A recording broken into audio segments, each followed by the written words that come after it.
నమస్కారం. City news తెలుగుకి స్వాగతం. ఈనాటి వార్తా విశేషాలు. రాష్ట్ర ఉప ముఖ్యమంత్రి పవన్ కళ్యాణ్ తన కార్యాలయానికి రాష్ట్ర వ్యాప్తంగా ప్రజల నుంచి వచ్చిన అర్జీలని, ఫిర్యాదులని శనివారం ఉదయం నుంచి పరిశీలిస్తున్నారు. తన కార్యాలయం సిబ్బందితో కలిసి ఉప ముఖ్యమంత్రి స్వయంగా ప్రతి అర్జీని క్షుణ్ణంగా చదువుతున్నారు. పంచాయతీరాజు, గ్రామీణాభివృద్ధి, గ్రామీణ నీటి సరఫరా, పర్యావరణం, అటవీ శాఖలపై వచ్చిన అర్జీలతో పాటు ప్రజలు తాము ఎదుర్కొంటున్న ఇతర సమస్యల్ని, ఎదురవుతున్న ఇబ్బందుల్ని ఫిర్యాదుల రూపంలో పవన్ కళ్యాణ్ దృష్టికి తీసుకుని రావడం జరిగింది. తన శాఖల పరిధిలోని ప్రతి అంశాన్ని అధికారులతో మాట్లాడి నిర్దేశిత వ్యవధిలో పరిష్కరించాలని ఆదేశాలను ఇవ్వడం జరిగింది. ఇతర శాఖలకు సంబంధించిన అర్జీలు, ఫిర్యాదుల్ని సంబంధిత శాఖలకు పంపిస్తున్నారు. తిరుపతి జిల్లా వెంకటగిరిలో ఎన్టీఆర్ కాలనీ 6వ వార్డు ఫస్ట్ లేన్ నుంచి మహిళలు, వృద్ధులు తెలియజేసిన సమస్య పవన్ కళ్యాణ్ ని కదిపివేసింది. ముఠాలుగా ఏర్పడిన కొందరు యువకులు బైక్స్ పై ప్రమాదకరంగా వేగంగా వీధుల్లో సంచరిస్తూ విద్యార్థుల్ని, యువతను, మహిళల్ని వేధిస్తున్నారని, వృద్ధుల్ని భయపెడుతున్నారని లేఖ రాశారు. పవన్ కళ్యాణ్ తెలిపిన అంశంపై తిరుపతి ఎస్పీ సుబ్బరాయుడు స్పందించి సంబంధిత డివిజన్ అధికారులకి ఆదేశాలను ఇవ్వడం జరిగింది. బైక్స్ పై మితిమీరిన వేగంతో ప్రమాదకరంగా సంచరిస్తే వేధిస్తున్న వారిని పట్టుకుని కేసులు నమోదు చేసి బైండ్ ఓవర్ చేశారు. Repeated complaints ఉన్నాయి sir. Just want to bring it to your notice. Yes sir. ఇప్పుడు మధు చెప్పారు సార్. మధు గారు చెప్పారు సార్. కొంచెం చూడండి సార్. వాళ్ళు ఇంకా small submission sir. One motorcycle was immediately fitted with the regular silencer, and the council also already counseled sir. They are taken to police station and counseled comment చేసినట్టుగా ఉన్నంతే మాత్రం మీ మీద సీరియస్గా యాక్షన్ చేసుకుంటాం. అలాంటి ఏదన్నా ఉంటే మీరు అందరూ మాకు చెప్పండి. ఇందులో వీళ్ళ వల్ల ఉందని చెప్పేసి మనకు తెలియదు వస్తుంది కాబట్టి అందుకని మీ అందరూ చూపించి మీ ముందే వీళ్ళు అడగడానికి కారణం. ఎందుకంటే ఏదైనా మీరు ఇట్లానే ఈ వీధిలో మళ్ళీ ఏదైనా స్పీడ్గా పడిపోతా లేదా ఎవరికన్నా ఏదైనా కామెంట్ చేసినట్టు ఉన్నా కానీ మీ మీద సీరియస్గా యాక్షన్ చేసుకుంటాం. చెప్తున్నా వేరే సైలెన్స్ ఏమన్నా పెట్టున్నా కానీ ఊరుకునే ఉండదు.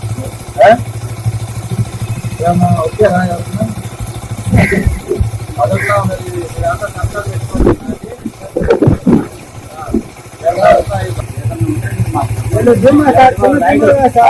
కూడా పంపిస్తా ఉన్నాము.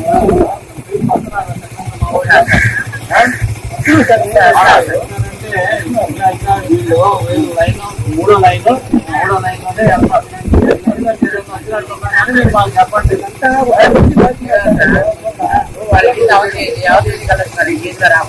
అందుకే చెప్తా ఉన్నాను నేను. చిన్న బిడ్డలు బైక్లో పోతుంటే మీ వీధిలోనే వెళ్ళంటే మీ వీధిలోనే రండి.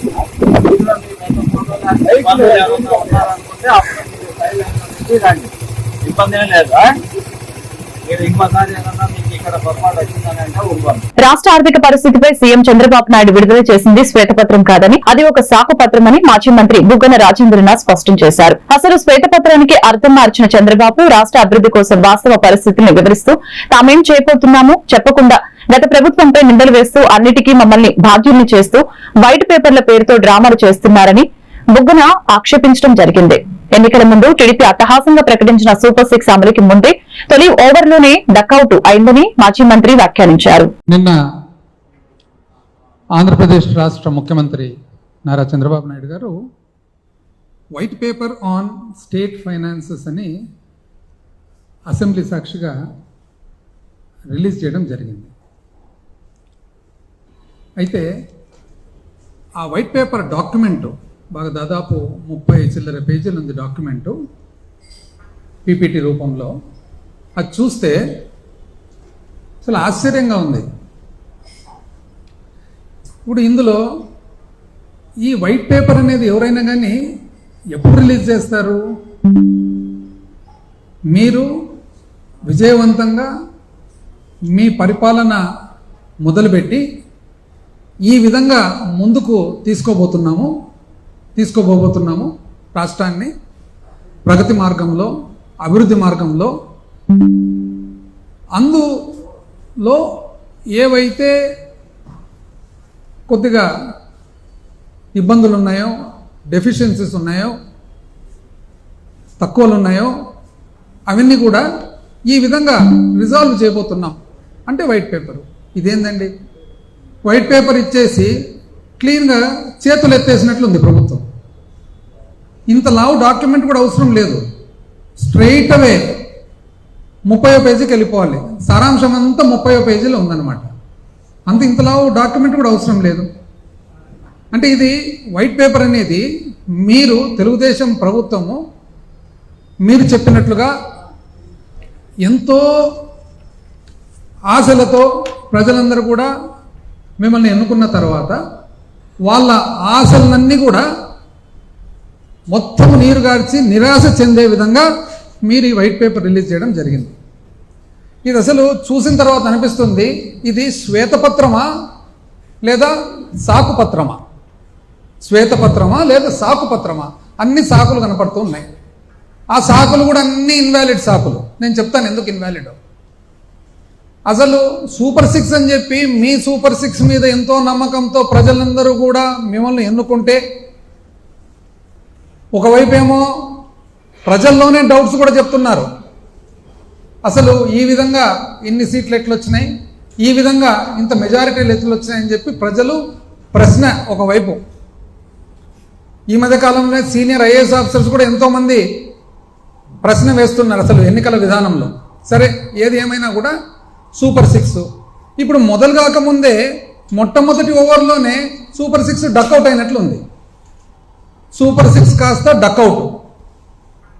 పల్నాడు జిల్లా వినుకొండ శాసనసభ్యులు జీవి ఆంజనేయులు స్థాపించిన శివశక్తి లీలా అంజన ఫౌండేషన్ ఆధ్వర్యంలో శంకర్ కంటి ఆసుపత్రి మరియు జిల్లా అందరితో నివారణ సంస్థ వారి సహకారంతో ఈ నెల 14వ తారీఖున వినుకొండ పట్టణంలో నిర్వహించినటువంటి ఉచిత మెగా కంటి శుక్లాల క్యాంపు శంకర్ కంటి ఆసుపత్రి వైద్యులు 1873 మందికి ఆపరేషన్ అవసరమని నిర్ధారించడం జరిగింది.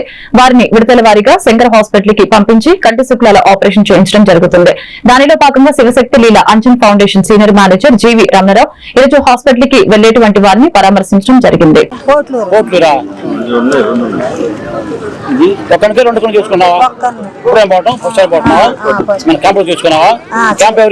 మాకు అందరికి బాగానే చేసిన అందరికి సహకారం చేసిందండి. ఆంజనేయులు క్యాంప్ చూపించుకున్నారా? క్యాంప్ కార్డు చేసుకున్నాం. ఆయన కూడా బాగానే చేసి పుట్టినరోజు వచ్చాము. హాస్పిటల్ బాగా చేశారా? హాస్పిటల్ బాగా చూశారు. అన్ని సహకారం బాగానే ఉండి అందరికి చేసిండు. ఆంజనేయులు గారే, నీలావతి ఆంజనేయులు గారే. అన్ని బాగానే జరిగినాయి. జీవి ఆంజనేయులు గారు పంపిస్తున్నారు. గౌరవ శాసనసభ్యులు జీవి ఆంజనేయులు గారు స్థాపించిన శివశక్తి లాంజ్ ఫౌండేషన్ ద్వారా ఫౌండేషన్ చైర్మన్ శ్రీమతి గొనుగోలు లీలావతి గారి ఆధ్వర్యంలో గుంటూరులోని శంకర్ కంటి ఆసుపత్రి ద్వారా కంటి ఆపరేషన్ చేయించడం జరిగింది.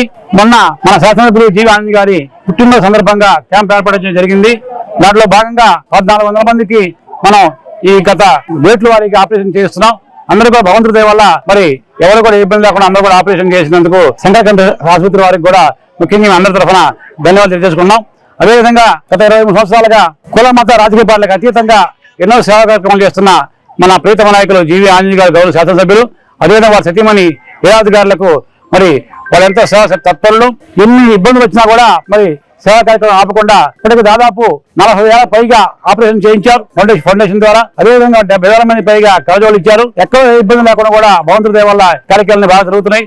ఈ అందరూ కూడా ఈ రోజు ఇంతమందికి ఆపరేషన్ చేయించడం అందరూ సంతోషంగా ఉన్నారు. వీళ్ళందరూ కూడా మళ్ళీ 2వ కంటికి అవసరం అయితే మళ్ళీ 2వ కంటికి కూడా ఆపరేషన్ చేయించడం ఫౌండేషన్ ద్వారా జరుగుతుంది. ఇంకా ఊర్లో ఉన్నా సరే కూడా మీరు తెలియపరిచి మన ఫౌండేషన్ ద్వారా ఈ సేవా కార్యక్రమం చేసిన సేవా కార్యక్రమాలని ఈ నియోజకవర్గ ప్రజలందరూ కూడా మరి లీలావతి రాజు గారి సేవలను ఉపయోగించుకోవాలని కోరుకుంటూ భగవంతుడు మరి ఇంత మంచి పనులు చేస్తున్న లీలావతి గారికి ఆంజనేయ గారికి మంచి ఆయుష్, ఆరోగ్య, ఐశ్వర్య, ఆనంద, సుఖ సంతోషాలు ఎన్నుకున్న ప్రజలందరికీ సుఖ సంతోషాలు కావాలని కోరుకుంటున్నాం. పల్నాడు జిల్లా పిడుగురాల మండలంలో అటవీ భూముల ఆక్రమణ పరిరక్షణలో భాగంగా జిల్లా ఫారెస్ట్ అధికారి రామచంద్రరావు ఆదేశాల మేరకు శుక్రవారం అటవీ శాఖ అధికారులు మరియు పల్నాడు జిల్లా అడవుల పరిరక్షణ కమిటీ వారు గుత్తికొండ గ్రామంలో ప్రజల్ని కలిశారు. ఈ సందర్భంగా డిప్యూటీ రేంజ్ ఆఫీసర్ నీలిమాదేవి వారితో మాట్లాడారు. అడవుల్ని ఆక్రమించారని, బాగు చేసుకుని క్రయ విక్రయాలు జరపాలని చూస్తే ఊరుకునేది లేదని తెలిపారు. వారు ఎంతటి వారైనా వారిపై చట్టపరమైన చర్యలు తీసుకుంటామని హెచ్చరించారు. కార్యక్రమంలో అటవీ శాఖ సిబ్బంది బీట్ ఆఫీసర్లు శ్యామ్ కుమార్, మనోజ్ కుమార్, స్ట్రైకింగ్ ఫోర్స్ తో పాటు పల్నాడు జిల్లా అడవుల పరిరక్షణ కమిటీ సభ్యులు కె కుమార్, డి అబ్రహం పాల్గొన్నారు.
వేమగిరి ప్రాంతంలో అటవీ ఆక్రమణ జరుగుతున్నాయి, రోజు రోజుకి కరిగిపోతుంది అటవీ సంపద అని చెప్పి ఒక న్యూస్ వచ్చింది.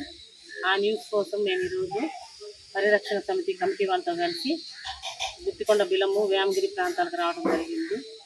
ఇక్కడ చుట్టూ తిరిగి తనిఖీ చేసాము. ఫారెస్ట్ మొత్తం డిస్ట్రిక్ట్ ఫారెస్ట్ ఆఫీసర్ గారి ఆదేశాల మేరకు, రామచంద్రరావు గారి ఆదేశాల మేరకు ఇక్కడికి వచ్చి కమిటీ వాళ్ళు మేము కలిసి సిబ్బందితో striking force, Nakrekal section beat officers, Nakrekal section deputy range officer అందరం కలిసి ఒక వేమగిరికి వెళ్ళి బిలం దగ్గరకు వచ్చాము. వచ్చి ఇట్లా ఎక్కడెక్కడ ఎంక్రోచ్మెంట్ జరుగుతున్నాయా, పాతయ్యా కొత్తయ్యా అని చెప్పేసి మొత్తం తిరిగి అంత చూసుకోవడం అయింది. ఎక్కడా కూడా కొత్తగా ఎంక్రోచ్మెంట్ అనేది జరగలేదు. కొత్తగా ఇప్పుడు సిఎస్ స్కీమ్ కింద ఇక్కడ ఒక 400 మొక్కలు నాటమని చెప్పేసి డిస్ట్రిక్ట్ ఫారెస్ట్ ఆఫీసర్ గారు మాకు ఆదేశాలు జారీ చేసినారు. అందులో భాగంగా మేము కమిటీ వాళ్ళతో చర్చించి ఇక్కడ పర్యావరణం పరిరక్షించడం కోసం కొత్తగా ఎంక్రోచ్మెంట్ జరగకుండా ఖాళీ ఉన్న స్థలంలో మొక్కలు నాటాలని మేమందరం కలిసి నిర్ణయించుకున్నాము. మేడం, మరి ఏ రకమైన మొక్కలు నాటుతున్నారు మేడం? ఫైకస్ స్పీసీస్ నాటుతున్నాము, రావి, మర్రి, వేప. పల్నాడు జిల్లా అమరావతి మండలం అమరావతిలోని స్థానిక శ్రీ సరస్వతి శిశు విద్యా మందిర్ చిన్నారులు కార్గిల్ విజయ్ దివస్ ర్యాలీని ఘనంగా నిర్వహించడం జరిగింది. చిన్నారులు వారి చిట్టి చేతులతో జాతీయ జెండాలు చేతపట్టుకుని భారత మాతకి జై అంటూ అమరావతి పురవీధుల్లో వారి దేశభక్తిని చాటారు. కార్యక్రమంలో పాఠశాల సభ్యులు, ఆచార్యులు, విద్యార్థులు పాల్గొన్నారు.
గత 2 రోజుల క్రితం ఎస్ఎస్ఎస్ కాలేజ్ లో ర్యాగింగ్ చేసిన వీడియో ప్రకారం ఈ కాలేజ్ లో ఉన్న విద్యార్థుల్ని ఎమ్మెల్యే చెదలవాడ అరవింద్ బాబు అడిగి వారి వివరాన్ని తీసుకుని కాలేజీలో ప్రిన్సిపల్ అండ్ వార్డెన్స్ సస్పెండ్ చేస్తూ కాలేజీ యాజమాన్యానికి చెప్పారు.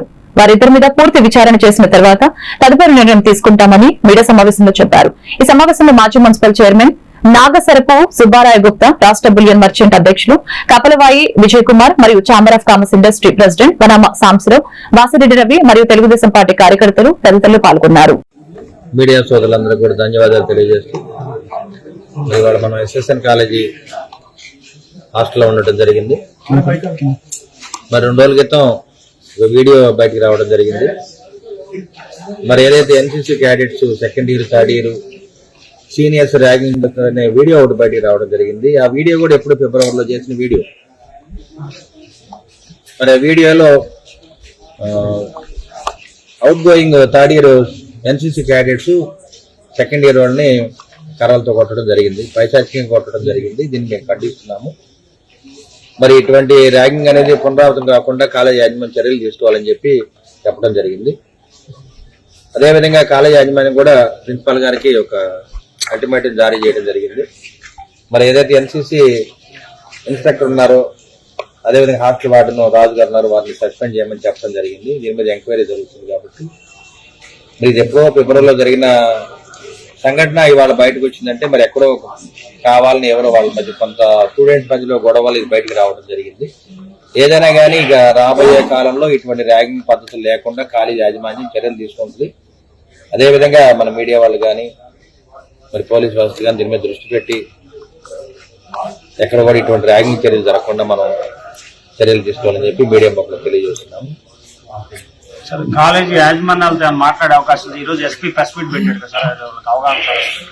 అదేవిధంగా అన్ని కాలేజీలతోటి వాళ్ళ యాజమాన్యం కలెక్టర్ గారు మీటింగ్ పెట్టడం జరిగింది, ఎస్పీ గారు పెట్టడం జరిగింది. ఎక్కడైతే ఇటువంటి చర్యలు మరి ర్యాగింగ్ చర్యలు కొన్ని తెలియకుండా జరుగుతుంటాయి కాబట్టి కాలేజీ యాజమాన్యం కూడా దృష్టి పెట్టాలి. ఎందుకంటే ఎక్కువగా టీచర్లు కాలేజీ యాజమాన్యం లేనప్పుడే జరుగుతుంటాయి, నైట్ టైం హాస్టల్స్ జరుగుతుంటాయి. కాబట్టి దాని మీద తప్పనిసరిగా దృష్టి పెట్టి చర్యలు తీసుకోమని చెప్పి ఎస్పీ గారిని అదేవిధంగా కాలేజీ యాజమాన్యాన్ని కూడా కోరుతున్నాము. అదేవిధంగా మీడియా వాళ్ళు కూడా ఒక నిఘా పెట్టి వీటి మీద మరి ఎక్కడైతే హాస్టల్స్ లో ఇటువంటి జరుగుతున్నాయో వాటి మీద నిఘా పెట్టి ఉంటాం మంచి పద్ధతి తెలియజేస్తున్నాను. అదేవిధంగా పోలీసు వారు కాలేజీ యాజమాన్యం కూడా ఇద్దరు కూడా కలిసి దీని మీద చర్యలు తీసుకోమని మరొకసారి మీడియా ముందు తెలియజేస్తున్నాను. పల్నాడు జిల్లా పిడుగురాల పట్టణంలో దేశం కోసం మరణించిన నా దేశ సైనికులారా మా కోసం అంటూ పట్టణంలో శ్రీ వాసవి కన్యకా పరమేశ్వర అమ్మవారి దేవస్థానం జానపాడు రోడ్డు నుంచి గంగమ్మ గుడి సెంటర్ వరకు శుక్రవారం కార్గిల్ దివాస్ కార్గిల్ విజయ్ దివాస్ ర్యాలీని నిర్వహించడం జరిగింది. ఈ కార్యక్రమం పిడుగురాల పట్టణ బీజేపీ మండల ప్రెసిడెంట్ ఆత్మకూరి కాశీ విశ్వనాథం, ఎన్డీఏ కూటమి సభ్యులు పలువురు నాయకులు కార్యక్రమంలో పాల్గొని అమరవీరులకు నివాళులర్పించారు. జోహార్ అమరవీరులు అంటూ భారత్ మాతకి జై అంటూ ర్యాలీలు కొనసాగారు. జోహార్ కార్గిల్ అమరవీరులకు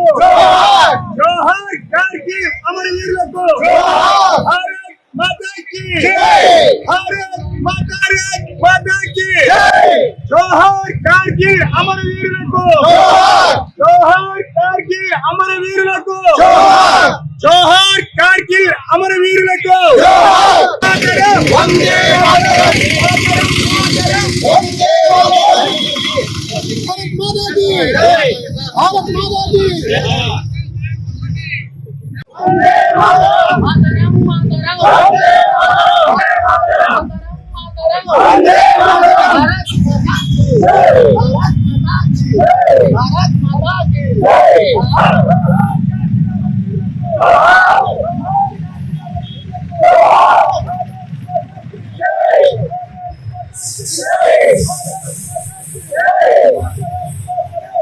కమాండోలుగా మన మోదీ సైనికులుగా గొడవలు కాబట్టి చెప్పిన తర్వాత మన సైనికులతో వెళ్ళి మన కార్గిల్ కొండ ఏదైతే ఉన్నాయో అవన్నీ వచ్చిపరుచుకొని వాళ్ళు చిత్తుగా ఓడించి మన వాళ్ళు కార్గిల్ విజయం పొందాము. ఈ విషయంలో పాకిస్తాన్ దొంగ బుద్ధిని అదే టైంలో బిల్ క్లింటన్ గారు అమెరికా అధ్యక్షులుగా ఉన్నారు, ఆయన దగ్గరికి వెళ్ళి మాకు సహాయం చేయండి, అంతర్జాతీయంగా ఈ సమస్యను పెద్ద చేయండి అంటే నువ్వు ఆ విషయం మాట్లాడకుండా ఏదైనా విషయం ఉంటే మాట్లాడడానికి వస్తే రా, లేకపోతే నా కాడికి రావద్దని చెప్పి మొహం మీదనే చెప్పు తీసుకుని కొట్టినట్టు పాకిస్తాన్ చెప్పాడు. రెండో విషయం ఏంటంటే ఒకవేళ ఈ నవాజ్ షరీఫ్ కనుక పిచ్చి పిచ్చి వేషాలు వేస్తే అప్పుడు సైనిక అధ్యక్షుడిగా ఉన్న ముషారఫ్ ఉన్నాడు, పిచ్చి పిచ్చి వేషాలు వేసి మనం చెప్పాడు కాకుండా వేరే విధంగా మాట్లాడితే వాళ్ళు ప్రెస్ నోట్ కూడా తయారు చేస్తున్నారు. ఈ విషయంలో పాకిస్తాన్ 65లలో 71లలో ఆ తర్వాత 1999లో కూడా ఎప్పుడు కూడా మన దేశం వీరోచితంగా పోరాటం చేస్తూనే ఉంది. ఎదుర్కొనే దమ్ము ధైర్యం లేక ఐఎస్ఐ తీవ్రవాదుల పేరుతోటి ఉగ్రవాదుల పేరుతోటి భారతదేశంలో నిలబడి ఇక్కడ ఉన్న కలిసి జీవిస్తున్న ప్రజలందరినీ కూడా మతాల పేరుతో విడదీస్తూ ఎదుర్కొంటూ పాకిస్తాన్ చేస్తున్న అరాచకాలు దురాచకాలు మొత్తం కూడా ప్రపంచం ముందు వచ్చి పాకిస్తాన్ అనేక ఉన్నాయి. దాంట్లో భాగంగా 1999లో గట్టిగా దేశం చూపించారు అటల్ బిహారీ వాజ్పేయి గారు. సరిహద్దు దాటి పోరాటం చేస్తాం, మనకి ఇంత అవకాశం ఉంది, పాకిస్తాన్ ఆక్రమిస్తామని చెప్పి సైన్యం అన్నప్పుడు కూడా భారతదేశం ప్రపంచ దేశాల ముందు తలవంచుకునే పరిస్థితి రాకూడదు. మన సరిహద్దులు ఏమైతే క్రితం మన యొక్క బోర్డర్లో ఏదైతే ఉందో అక్కడ పాకిస్తాన్ మీద యుద్ధం జరిగినప్పుడు ఎంతో మంది మన సైనికులు ప్రాణాలు కోల్పోవడం జరిగింది. ఆ ప్రాణాలు కోల్పోయిన సందర్భంలో ఒక మన సిపాయిని తీసుకొని వెళ్ళి వాళ్ళు అలా నరికి మొన్న వరకు మన వాళ్ళకి ఒప్పచెప్పడం అనేది జరిగింది. దాని మీద ఆ యొక్క సిపాయి తల్లిదండ్రులను ఒక విలేకరు ప్రశ్న అడిగినప్పుడు మీ యొక్క కుమారుని ఈ విధంగా చేశారు కదా ఏంటని చెప్పేసానంటే వాళ్ళు ఎటువంటి బాధ లేకుండా అలా ఇంతని భారత న్యాయ సంహిత నూతన చట్టాల గురించి ప్రతి ఒక్కరూ తెలుసుకోవాల్సిన బాధ్యత ప్రతి ఒక్కరి భారతీయ పౌరుడిపై ఉందని పల్నాడు జిల్లా పిడుగురాల పట్టణ సర్కిల్ ఇన్స్పెక్టర్ ఎస్ వెంకట్రావు తెలిపారు. శనివారం పట్టణ పోలీస్ స్టేషన్ వద్ద వారికి అవగాహన కార్యక్రమం ఏర్పాటు చేసి వారికి ప్రతి ఒక్క పౌరుడు చట్టాల గురించి తెలుసుకోవాలని సీఐ వెంకట్రావు పౌరుల్ని కోరారు.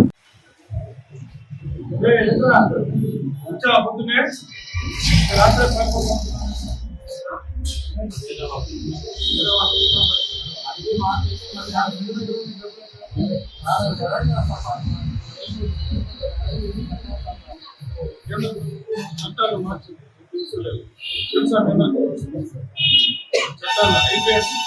ఇండియన్ పీనల్ కోడ్ తీసేసి దాంట్లో భారత న్యాయ సంహిత చట్టాలు మార్పు చేసి దాని గురించి మీ అందరూ తెలుసుకోవాలని గవర్నమెంట్ కొత్త చట్టాలు అమల్లోకి వచ్చి మీరు తెలుసుకోవాలంటే వచ్చి అడగండి.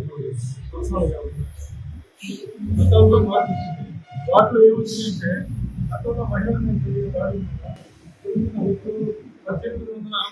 బ్రిటిష్ గవర్నమెంట్ లో ఉన్నప్పుడు ఏర్పాటు చేసిన చట్టం ఇండియన్ శిక్షా 1860 బ్రిటిష్ వాళ్ళు ఏర్పాటు చేసింది. అప్పుడున్న భారతీయ సంస్కృతికి ఇప్పుడున్నటువంటి జనరేషన్కి మ్యాచ్ అవ్వాలి. అందుకని ఇప్పుడున్న ప్రభుత్వం కేంద్ర ప్రభుత్వం ఆ చట్టాన్ని మార్చేసి కొత్త చట్టాన్ని తీసుకొచ్చింది. దీంట్లో పడుకున్నటువంటి అప్పుడు యాసిడ్ ఘాట్ ఉండేది. ఇప్పుడు ఆ యాసిడ్ వీటికి సంబంధించి తర్వాత చిన్నపిల్లల మీద దాడి చేసే చిన్న 18 సంవత్సరాలు మైనర్ల మీద దాడి చేస్తే చాలా పెద్ద శిక్ష ఇస్తుంది.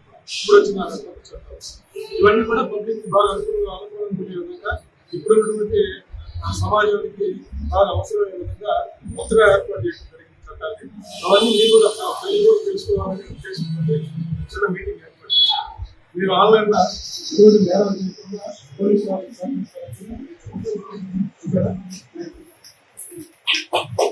పల్నాడు జిల్లా వినుకొండ ఆర్ఎంపీ డాక్టర్ చేసిన ఇంజెక్షన్ వికటించి ఓ రోగి మృతి చెందాడు. ముజిండ్ల మండలం బుర్రిపాలెం గ్రామానికి చెందిన తాటి శ్రీను కాలికి గడ్డ రావడంతో రవ్వారంలోని ఆర్ఎంపీ డాక్టర్ మరియు వైసీపీ జిల్లా social media convener Mallikarjuna Reddy వద్దకు ప్రాథమిక చికిత్స నిమిత్తం వెళ్లాడు.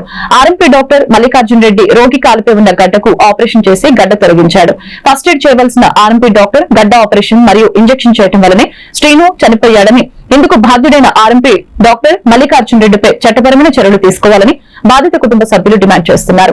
సమాచారం అందుకున్న స్థానిక శాసనసభ్యులు జీవి ఆంజనేయులు, మాజీ శాసనసభ్యులు మక్కిన మల్లికార్జునరావు, జనసేన ఇన్ఛార్జి నాగశ్రీను ప్రభుత్వ ఆసుపత్రిలోని మృతదేహాన్ని సందర్శించి మృతుని కుటుంబ సభ్యుల్ని పరామర్శించడం జరిగింది. అనంతరం జీవి మాట్లాడారు. మృతుని కుటుంబానికి ప్రభుత్వ పరంగా ఆదుకుంటామని, బాధితుడైన ఆర్ఎంపీ డాక్టర్ మల్లికార్జున రెడ్డిపై చట్టపరంగా చర్యలు తీసుకోవడం జరుగుతుందని తెలిపారు.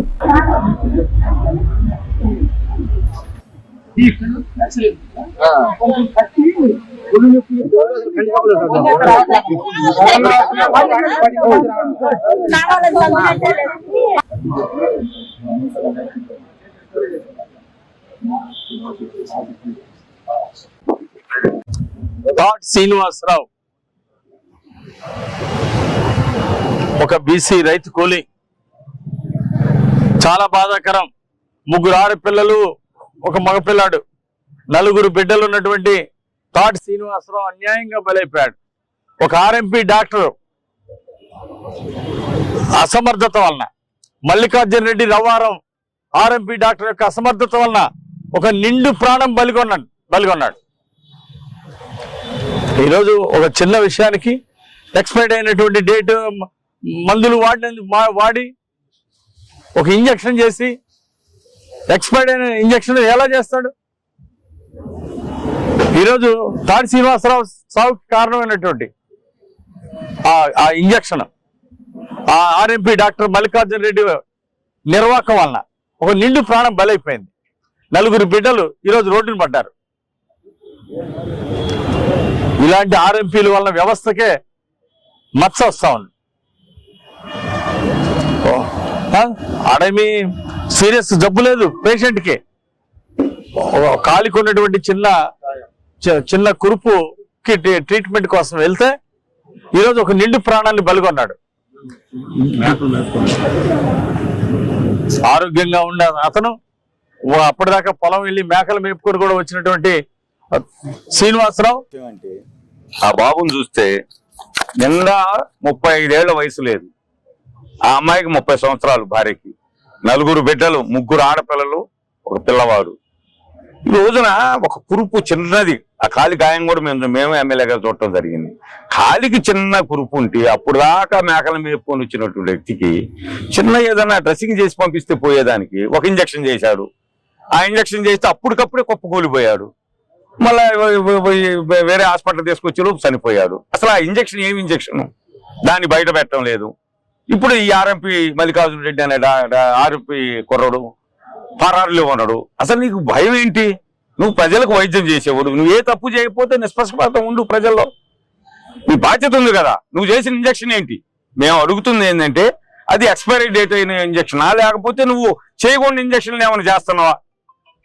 ఈ మధ్యకాలంలో రకరకాల వినుకొండ ప్రాంతంలో పల్నాడు జిల్లా వినుకొండ పట్టణంలోని ఎమ్మెల్యే కార్యాలయంలో ఏర్పాటు చేసినటువంటి డాక్టర్ అబ్దుల్ కలాం వర్ధంతి వేడుకల్లో ముఖ్య అతిథిగా పాల్గొన్న ఎమ్మెల్యే జీవి ఆంజనేయులు మరియు మాజీ శాసనసభ్యులు మక్కిన మల్లికార్జునరావు వారు అబ్దుల్ కలాం చిత్రపటానికి పూలమాలలు వేసి ఘనంగా నివాళులర్పించారు. ఈ దేశానికి ఎనలేని సేవ చేశారని, వారు ఒక ఆదర్శ రాష్ట్రపతిగా దేశానికి సేవలందించారని, వారి ఆశయ సాధన జరుగుతుందని, రాష్ట్రంలో అబ్దుల్ కలాం ఆశయాలను కొనసాగించాలని యువత ప్రతి ఒక్కరు కూడా ముందుకు రావాలని అన్నారు. కార్యక్రమంలో పట్టణ టీడీపీ అధ్యక్షులు పఠాన్ అయూబ్ ఖాన్, టీడీపీ నాయకులు రియల్ ఎస్టేట్ జానీ, బీసీ నాయకులు గుంజి కాళింగరాజు, గంగనేని ఆంజనేయులు, కుంట కోటిరెడ్డి, ఈశ్వరయ్య, గుంజుర పున్నయ్య, పలువురు టీడీపీ నాయకులు పాల్గొన్నారు. అబ్దుల్ కలాం గారు ఈ దేశానికి ఎనలేని సేవ చేశారు. వారు ఒక ఆదర్శ రోల్ మోడల్ రాష్ట్రపతిగా వారు సేవలు అందించారు. వారు చిన్నారులందరినీ థింక్ బిగ్, అచీవ్ బిగ్ అని ఎంతో ప్రోత్సహించారు. అలాగే దేశం ఇంకా ఎదగాలని, పేదరికం నిర్మూలన జరగాలని, ఈ దేశంలోనే పేదరికం లేకుండా పోవాలని ఒక గొప్ప ఆశావాదంతో ముందుకు నడిచినటువంటి డాక్టర్ అబ్దుల్ కలాం గారిని ఎప్పటికీ ప్రజలు మర్చిపోలేరు. ఒక గొప్ప సైంటిస్ట్ గా, ద మిసైల్ ఆఫ్ ఇండియాగా వారు ఎన్నో పేరు తెచ్చుకున్నారు. వారు ఒక సైంటిస్ట్ గా అపారమైన అనుభవంతో ఈ దేశానికి సేవ చేశారు. అలాగే వాజ్పేయి గారు, అలాగే మన చంద్రబాబు నాయుడు గారు, ఇలాంటి వాళ్ళందరూ కూడా ఇలాంటి గొప్ప వ్యక్తి రాష్ట్రానికి, దేశానికి ప్రధానమంత్రిగా, అలాగే ఇట్లాంటి గొప్ప స్థాయిలో ఉండాలి, వారు రాష్ట్రపతిగా ఉండాలని చెప్పేసి ఆ రోజు కోరటం జరిగింది. ఆ రోజు అందరి కోరిక మేరకు ఏకగ్రీవంగా డాక్టర్ అబ్దుల్ కలాం గారు ఆ రోజు రాష్ట్రపతి అయ్యారు. అలాంటి గొప్ప వ్యక్తి ఒక చిన్న పేద కుటుంబంలో పుట్టి ఒక ఆదర్శ భావాలతో మరి ఈ దేశానికి రాష్ట్రపతిగా సేవలు అందించారు. వారి ఆశయ సాధన జరుగుతుంది. ఆంధ్రప్రదేశ్ రాష్ట్రంలో డాక్టర్ అబ్దుల్ కలాం గారి ఆశయాలు కొనసాగిస్తాం. వారి ఆశయ సాధన కోసం చంద్రబాబు గారి పాలనలో నడుం బిగించి యువత ముందుకు నడవాలని చెప్పేసి కోరుకుంటూ డాక్టర్ అబ్దుల్ కలాం గారి ఆశయ సాధన జరగాలని, దానికి నేటి యువత ప్రజలందరూ ముందుకు తీసుకెళ్లాలని చెప్పి ఈ సందర్భంగా కోరుకుంటూ వారికి 9వ వర్ధంతి జోహార్లు తెలియజేస్తూ వారిని స్మరణకి తెచ్చుకుంటూ వారిని చేసినటువంటి సేవల్ని ఈ సందర్భంగా గుర్తు చేసుకుంటూ వారికి ఘనమైన నివాళులు అర్పిస్తూ జోహార్లు అర్పిస్తూ సెలవు తీసుకుంటున్నాను. జోహార్ డాక్టర్ అబ్దుల్ కలాం గారు, జోహార్ డాక్టర్ అబ్దుల్ కలాం, జోహార్ డాక్టర్ అబ్దుల్ కలాం. అందరూ తల గుర్తులేండి. ఈ వార్తలు ఇంతటితో సమాప్తం. మరొక బులెటిన్ లో మళ్ళీ కలుద్దాం. నమస్కారం.